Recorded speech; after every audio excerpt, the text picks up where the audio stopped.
So this month's theme is celebrating divine truth, and today's talk is Let There Be Light.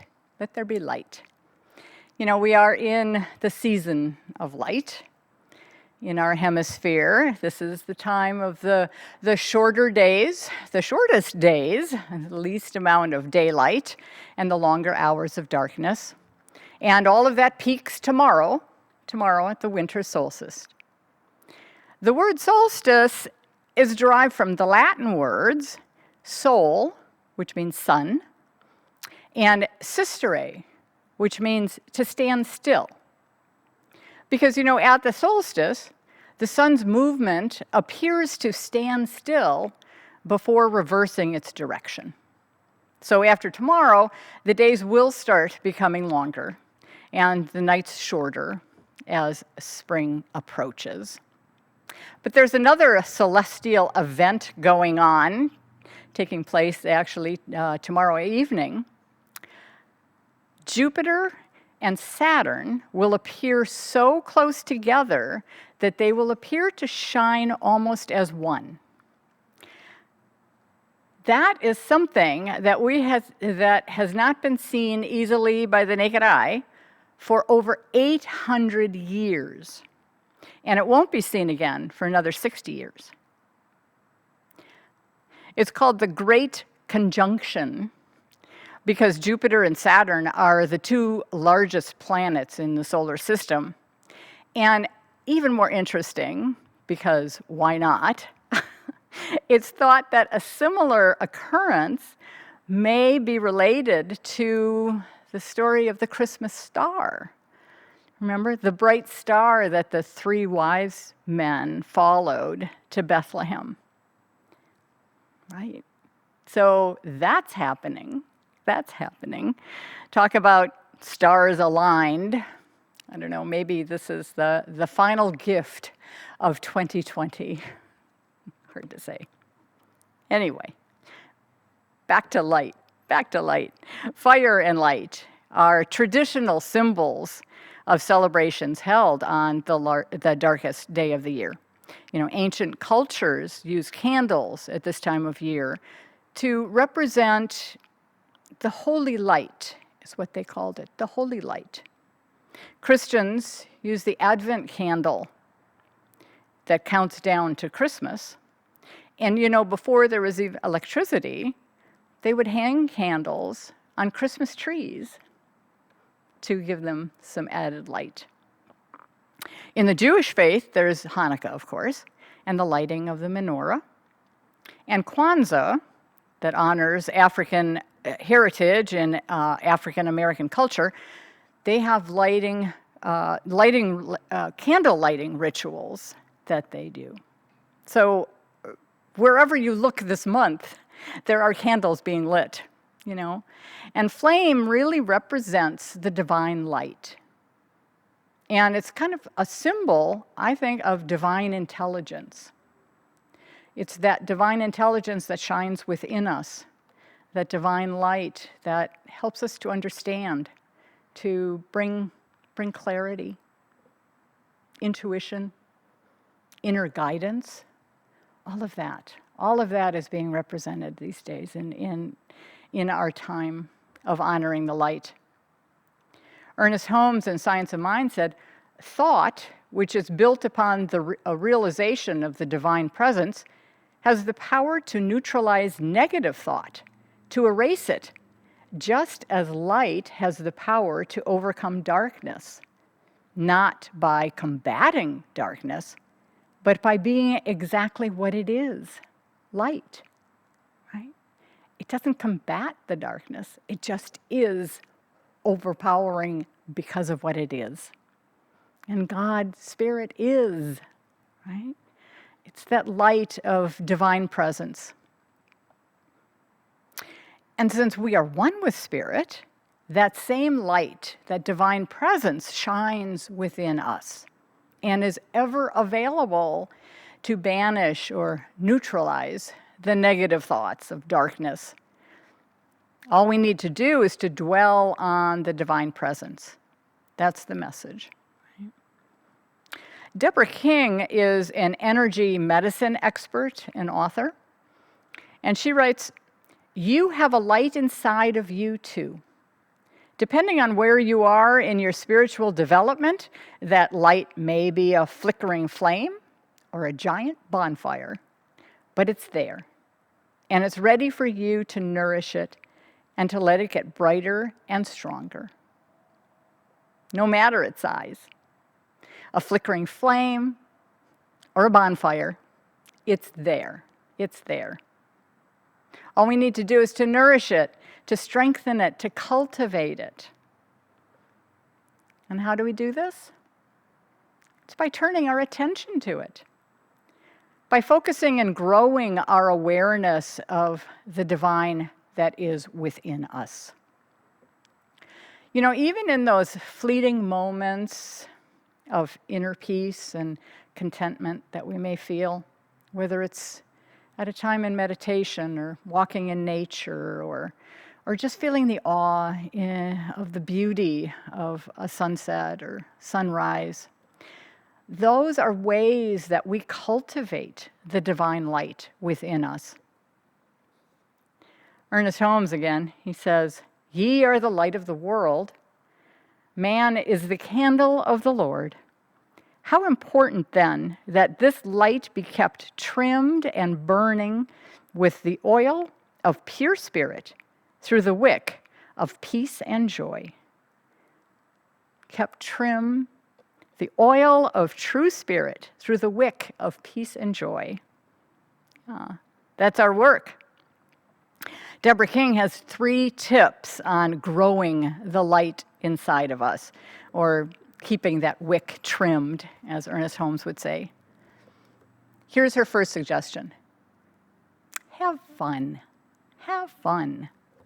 She says joy is one of the most important ways to bring light into life. This is the season of joy right now, so what better time than to take a fun break, right? Just read a good book, watch a movie, take a bubble bath, play, dance, run with your dog, whatever makes you smile and laugh and feel uplifted. Do that as often as possible. She says, joy is healing. Yeah, it is. So have fun. Her next suggestion for growing your inner light is this: live your soul's true purpose. Live your soul's true purpose. When you're doing what your soul came on this planet to do, you move further into that light. She compares it to a key in a lock. And when you find your true life purpose, each day will feel like a gift. And, you know, it doesn't have to come from your job. It can be a hobby. It can be a creative outlet. Whatever fills you, whatever expands your heart, whatever connects you to that larger part of yourself. You know, you can always tell when someone is living in alignment with their true soul's purpose because they glow.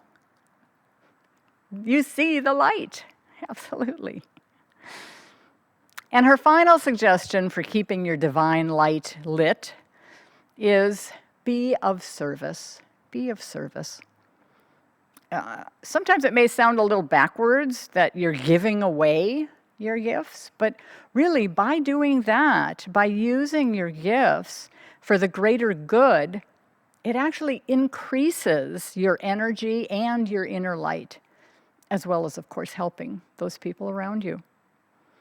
And since we're all connected through the universal field, that light that shines from you to others comes back to illuminate you, right? Light brings light.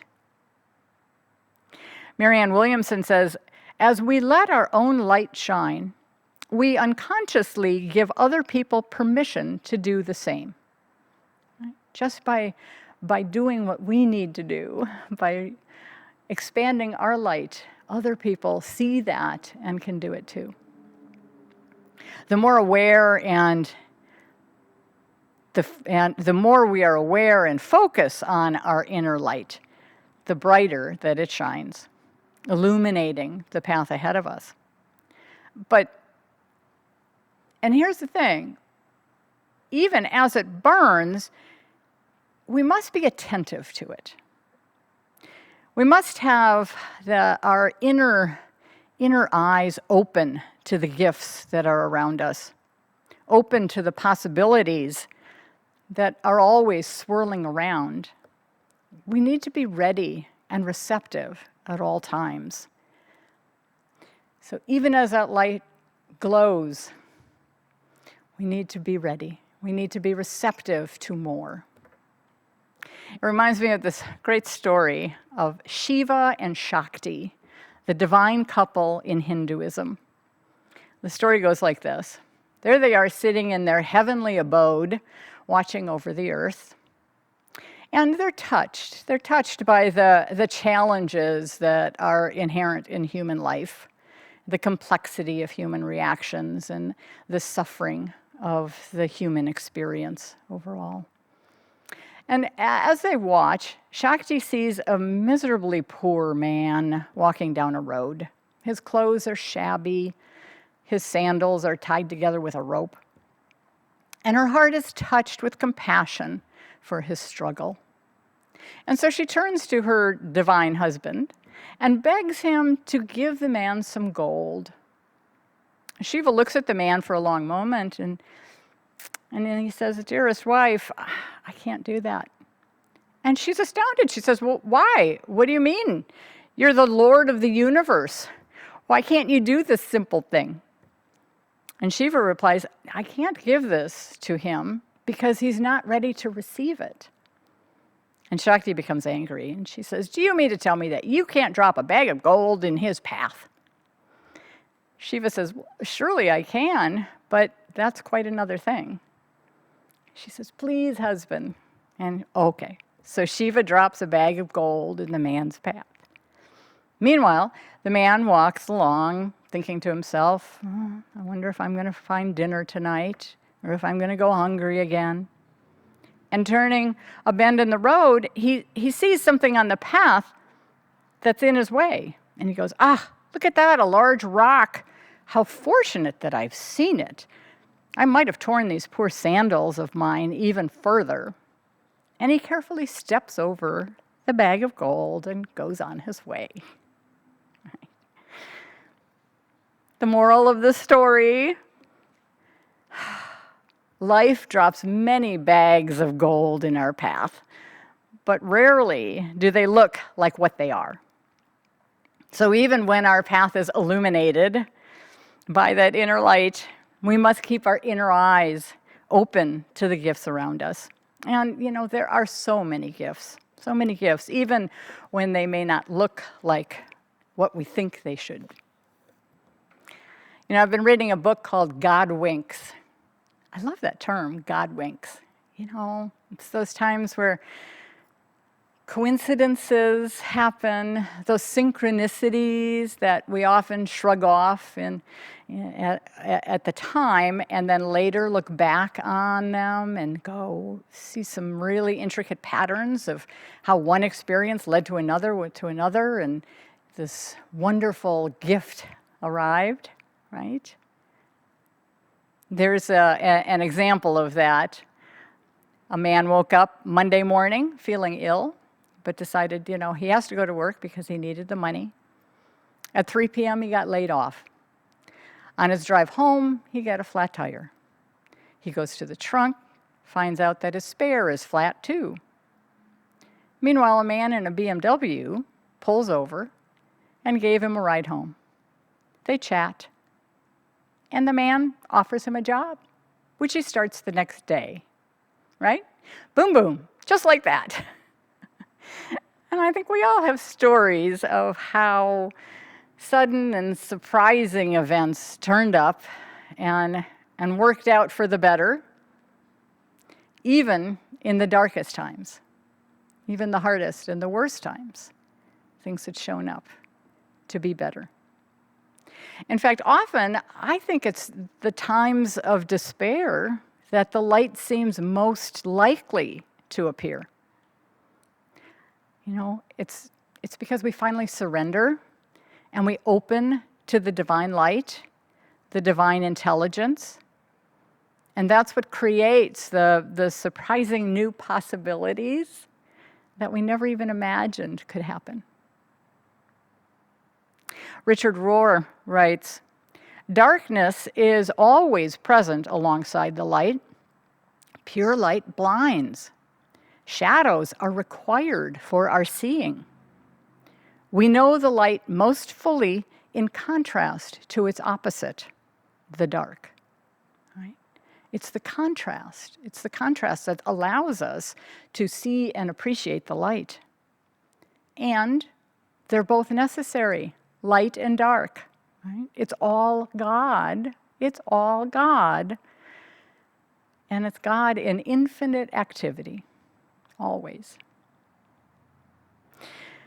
So, here's my invitation to you. I just encourage you to use this time of the darkness, as we move into the light, to grow the light that is already inside you.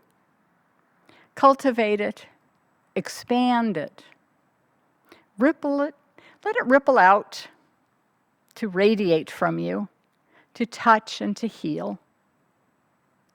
Be the light that you want to see in the world, and shine bright and brave, and let there be light. Thank you.